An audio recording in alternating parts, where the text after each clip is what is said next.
Ryan Reynolds here from Mint Mobile with a message for everyone paying big wireless way too much. Please, for the love of everything good in this world, stop.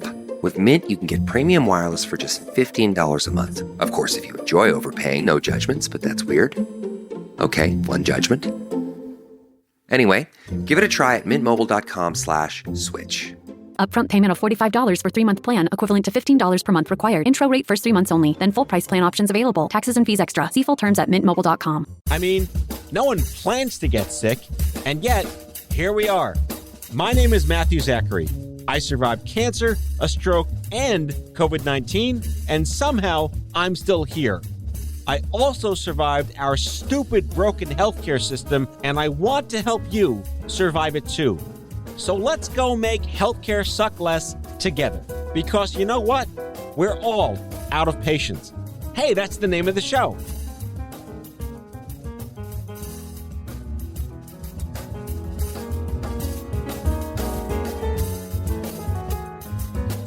Hello, friends. Welcome back to Out of Patience. We got a great show for you today. But before we get started, if you like the show, I hope you do, please consider leaving me a review, a rating, something, anything. If not, okay, whatever. Here we go. Amanda Ferraro. Her blog is Cancer is an Asshole. That's kind of all I really need to say. But my God, there's no contest here. But this poor girl's been through the ringer, and she is astonishingly inspirational and motivational. She was diagnosed with leukemia in 2017 and had had 7 previous brain surgeries for a cyst on her cerebellum. Yes, that's where my tumor was. We are cerebellum buddies. Her sister had brain cancer when she was 6 years old. Her aunt had Ewing sarcoma at 18. Her grandfather had lung cancer when she was 13.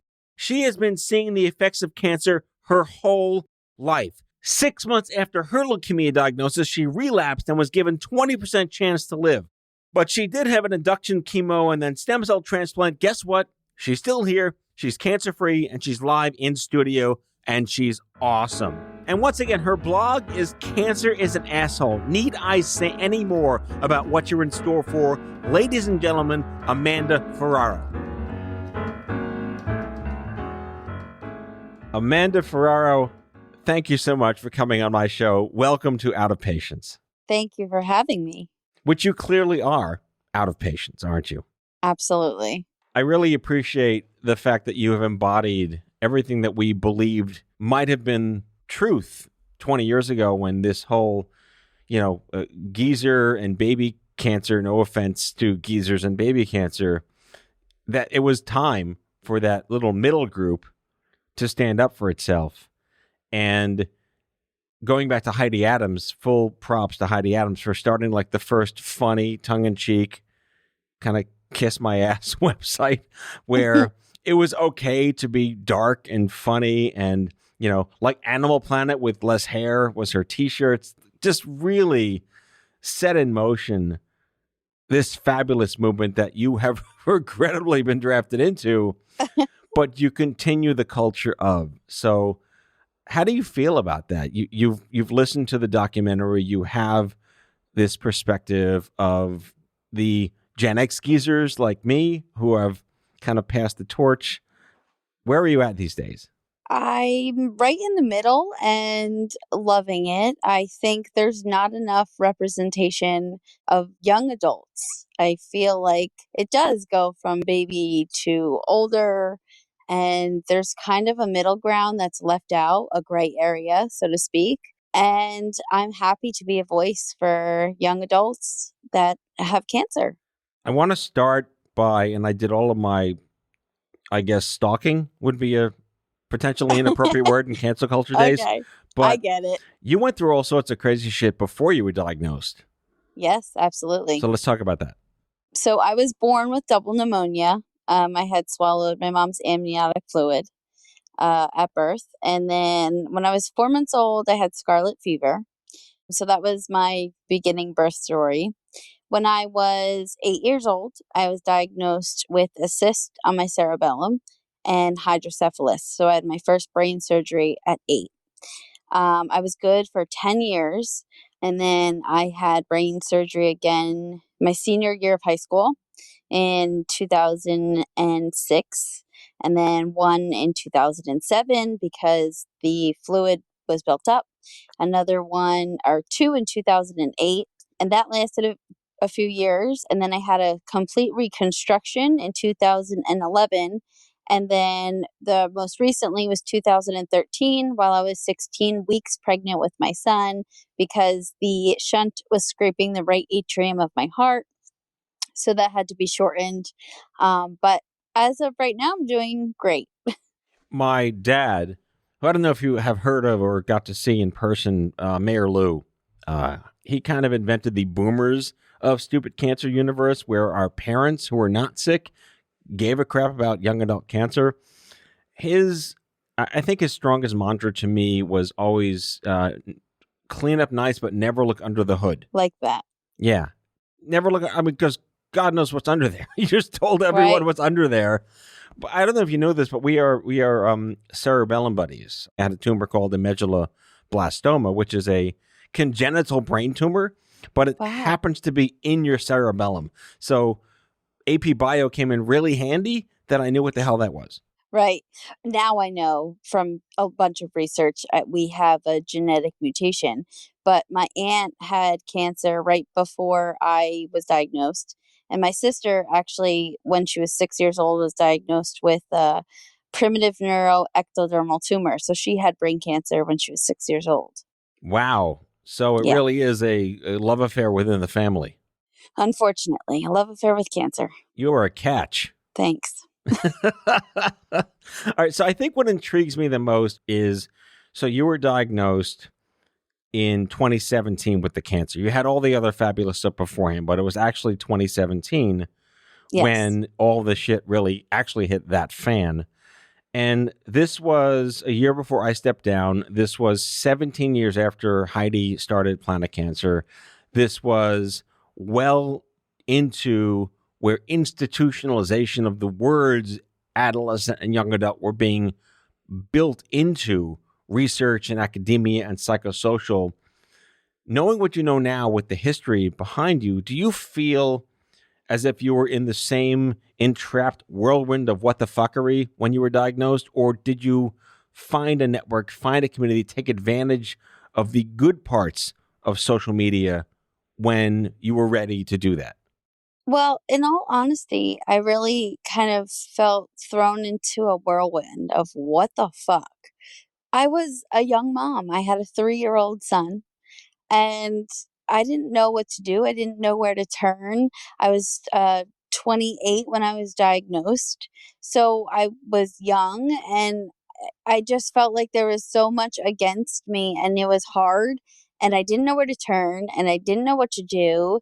And I had doctor's appointments and hospitals and insurance and out of pocket expenses. And I was like, oh my God.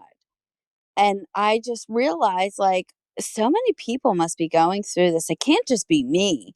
Like, I haven't heard anything about what's happening with motherhood and cancer, and nothing is talked about.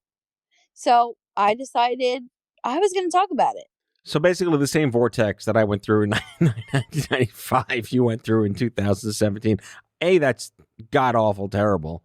But so you don't feel like you were treated like a 28-year-old mom. You were treated like anyone else. That was just a number at the cancer center.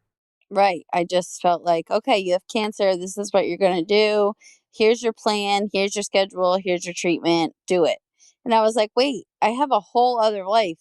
That doesn't go on the back burner. I can't just pause that. Like, how do I live? How do I be a parent? How do I, put my son to school? How do I pay my bills? Like, all of these things when you're starting out in life. And I couldn't find answers anywhere. So literally you were in the middle of a giant typhoon of uncertainty.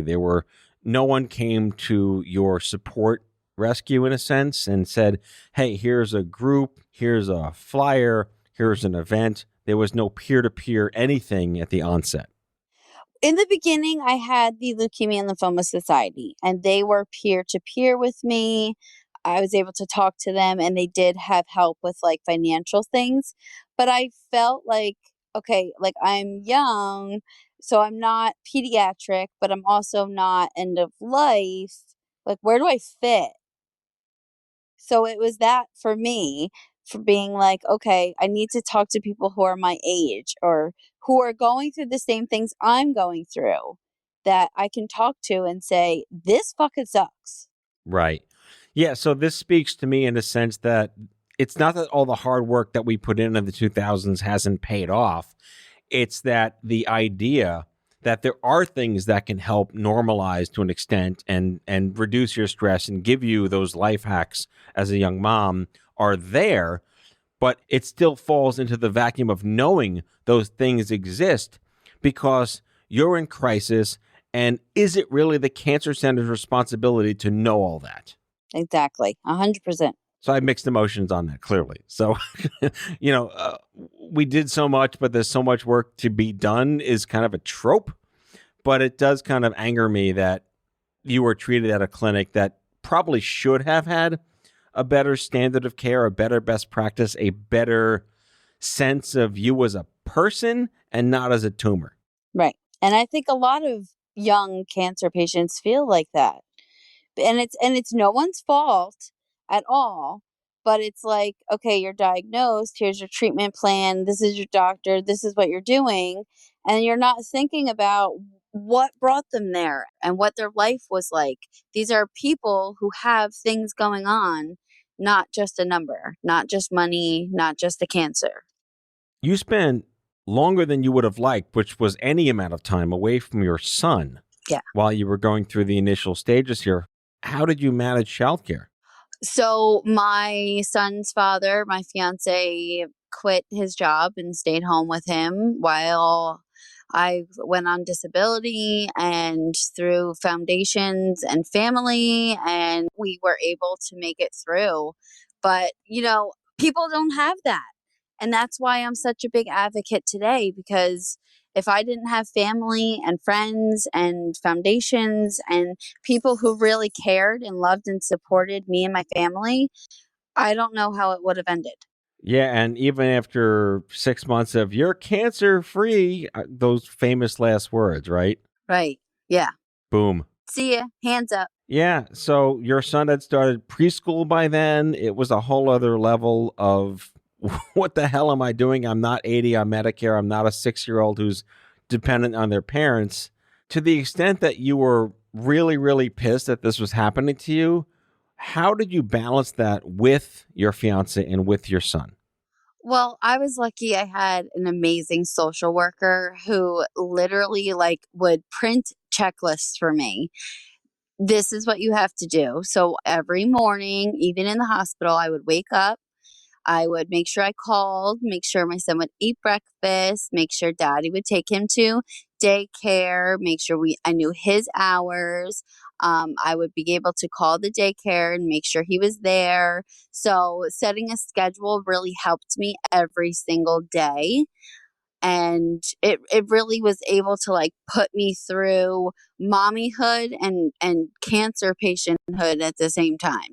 So it was like two different hoods, mommyhood and cancerhood, that came together in this horrific hurricane of emotions and anxiety and mental and physical stress and pain. But I had to get through it. So FaceTime probably came in very handy. Very handy. Very, very handy. See, a great use of modern technology that thankfully exists today. Although the Young Adult Cancer Movement didn't create that, we did buy all the iPhones when they started, so you're welcome. We're going to take a quick break and be right back with Amanda.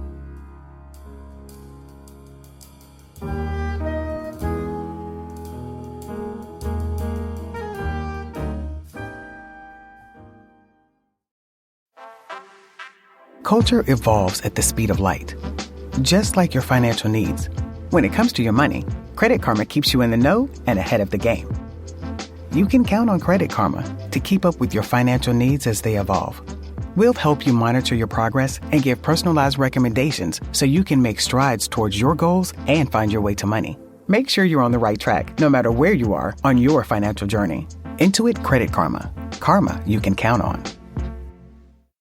Bombas makes the most comfortable socks, underwear, and T-shirts. Warning, Bombas are so absurdly comfortable you may throw out all your other clothes. Sorry, do we legally have to say that? No, this is just how I talk, and I really love my Bombas. They do feel that good. And they do good, too. One item purchased equals one item donated. To feel good and do good, go to bombas.com/Wondery and use code WONDERY for 20% off your first purchase. That's BOMBAS.com/Wondery and use code WONDERY at checkout.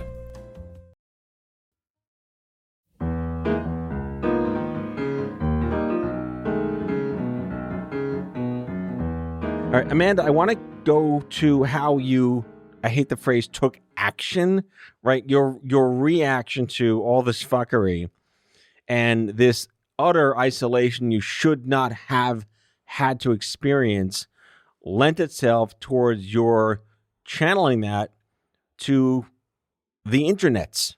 Yeah. Are you a writer or you just became a writer? I just became a writer. I didn't do really great in language arts in school. Unfortunately, because of brain surgeries, I didn't finish college. And luckily, people kind of gravitated towards what I had to say. And I guess I kind of got lucky with it. What was the first thing you wrote? What came into your brain surgery head like mine that said, I'm going to write about this first? So the day I was told I had cancer, I videotaped me getting into the ambulance with my bag of blood, and I posted on Facebook, I have cancer. That was my very first post. I have cancer. And I started a Facebook page so I could update family and friends. And I just updated people on how I was feeling. And I went live through chemotherapy treatments and flushes and meals and every hospital thing you can think of. And then I started my blog and I called it Cancer is an Asshole because that's what cancer was to me. Did anyone happen to think this was a colon cancer blog? No, not yet. I mean, with all honesty, I thought that this was the first time I heard about it. Like, is this another colon cancer blog? Because, they try to make fun of the butt as much as they can. Yeah. All the irreverence in the colon cancer world, because it literally is your asshole and all the stuff that's going on. All the ostomy folks. I love the tongue-in-cheek stuff. I love the humor. Did this come to you naturally, or did you foment this in other ways? Or it's like... My favorite curse word is asshole. Everybody's an asshole. So to me, that was like, cancer, you're an asshole. And I said it so many times, I convinced myself that cancer was an asshole. So that's where the name came from. My favorite part of this is that the domain was available. Yes, it was completely available. I typed it in and it popped up and I was like, oh, yes. Like I felt like I scored. It totally was an epic win. I remember when no one had ever put stupid cancer together. I bought .net, every single one that was available.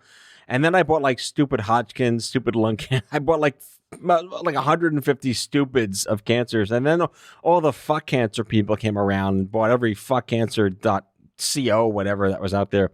But I love that this was the one epithet that actually didn't yet get owned by someone and you totally took it. Yep, totally. Snagged it up and I'm not letting it go. Now, where are you from originally? I'm originally from New Jersey, born and raised, still here. All right, so that makes sense that asshole is your favorite word. Yes. Yes, just pick any governor and you're done. Yep, there you go. Yes, Jersey, I'm talking to you. Yeah. That's awesome. That's super awesome. So clearly initial response to this from your universe of Facebook was like, holy shit, what do we do? Did you get any of that how are you feeling? How can I help? Like that accidental pity? Yes. A lot of it. It came from, friends and family of oh, let me know if I can help, but it's too hard to come to the hospital and seeing you. And, I'll call and, never calling. And, that stunk. And I called people out and I was like, hi, I'm here. I'm here for a month and you can come see me. Here's my address. And, I took cancer with a grain of salt, so to speak, because I really didn't let it bother me as much as, people should. But I was like, I have this and I'm going to make it work for me. And that's what I did. All right. So one of my favorite questions to ask any cancer survivor is, what are your thoughts on military terms in cancer? Fighter, warrior, losing your battle. What's your take on that? Whatever you want to call yourself, that's fine with me. I love calling myself a fighter. I did fight. I say with every gray hair I have, I earned them. I am a survivor. I am a warrior. What I've been through. Cancer pushes you to the edge. I've had so much chemotherapy, like my teeth are brittle and breaking apart, but I'm here today. So I'm all for it. I love the term. Aging is a privilege. Yes, absolutely. So how's your boy doing now? He is doing absolutely wonderful. He actually has his own website for pediatric, kids that we have YouTube videos on there that talk about cancer. He wrote a book called My Mom Got Sick, and it was his experience through his therapy of talking about it, what he wanted to say to other people. My mom got sick and was bald and lost her hair, and it wasn't fun, but we got through it and now she's home. So that's amazing for him that he's able to experience that and then help other people through what he went through. So we can't help but not talk about the Twitterverse, which you joined and have become a very active member of, and you got a lot of fans and you own the hashtag and it's so unique. When did you figure out that Twitter could be used for not horrible things? Very recently. I think I joined Twitter with Cancer as an Asshole 2018 or 19. And it was me looking for people like me, moms that wanted to vent and just needed to talk to somebody who was willing to say that cancer fucking was horrible and it sucked and cancer is an asshole and I hate it. And I guess people just started gravitating towards the cancer is an asshole because it is. It's that, when you look up the definition of an asshole and it's somebody you don't want to be bothered with it, leave me alone. Like, it's the thing you don't want around you. And that's what cancer was. So, asking questions.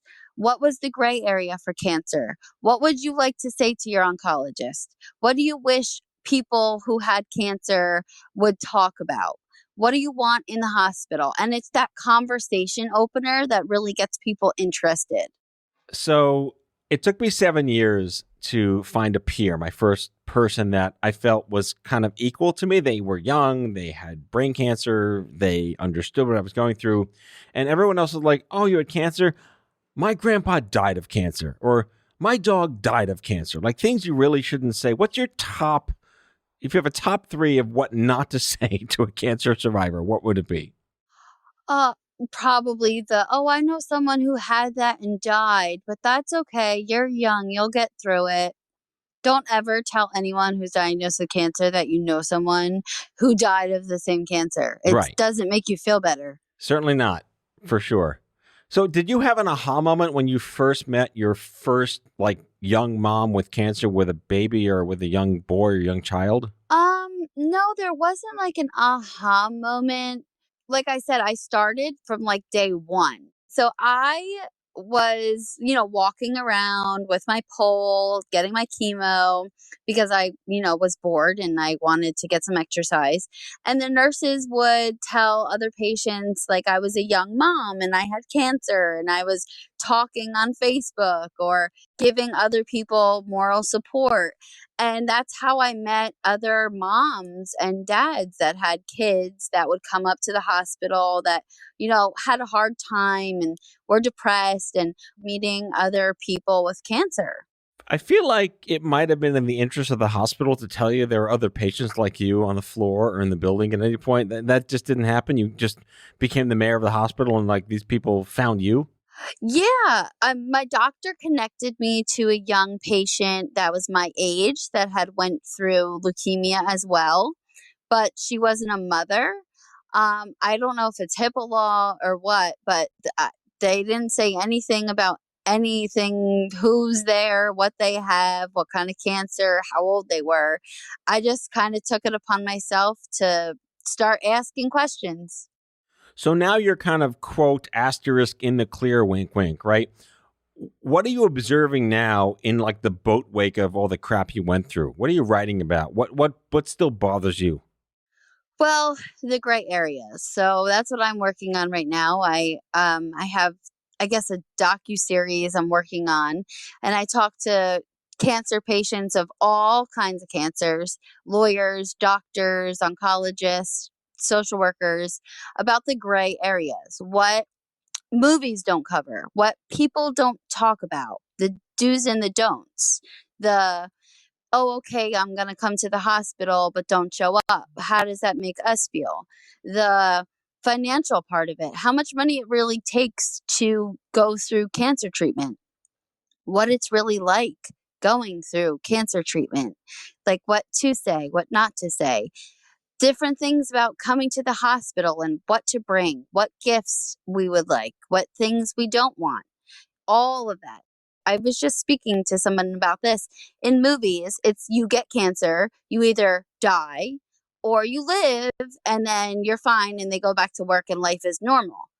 That's not the reality, and it's not talked about. So I'm going to talk about it.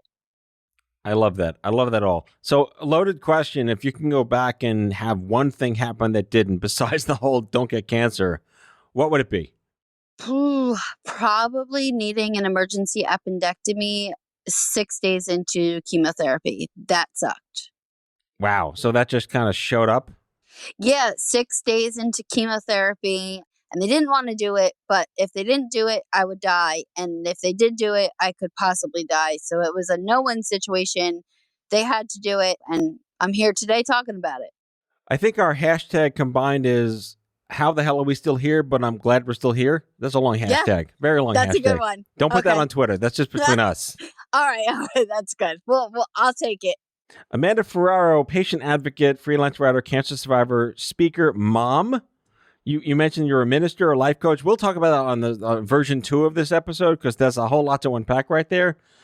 But my God, you can follow her on Twitter at Cancer is an I can't even say it. Cancer is an asshole. The hashtag Cancer is an asshole. And the website, the domain of all domains, cancerisanasshole.com. Amanda, thank you so much for coming on the show. Thank you for having me so much. I'm so excited about this. All right. Take care. You too. Thank you. That's all for now. If you like the show, be sure to subscribe, leave a review on Apple Podcasts, follow us on social, and tell all your friends to listen. Tell us what you'd like Matthew to cover in his next episode by leaving a message for us at 855-AUDIO-66, and we might just use it in a future show. Out of Patients is a product of Offscript Health. We are a healthcare engagement company built for patients and caregivers by patients and caregivers. Our executive producers are Matthew Zachary and Andrew McDowell. Our senior producer is Betsy Shepard. Our host is Matthew Zachary. It is recorded, mixed, and edited by Betsy Shepard.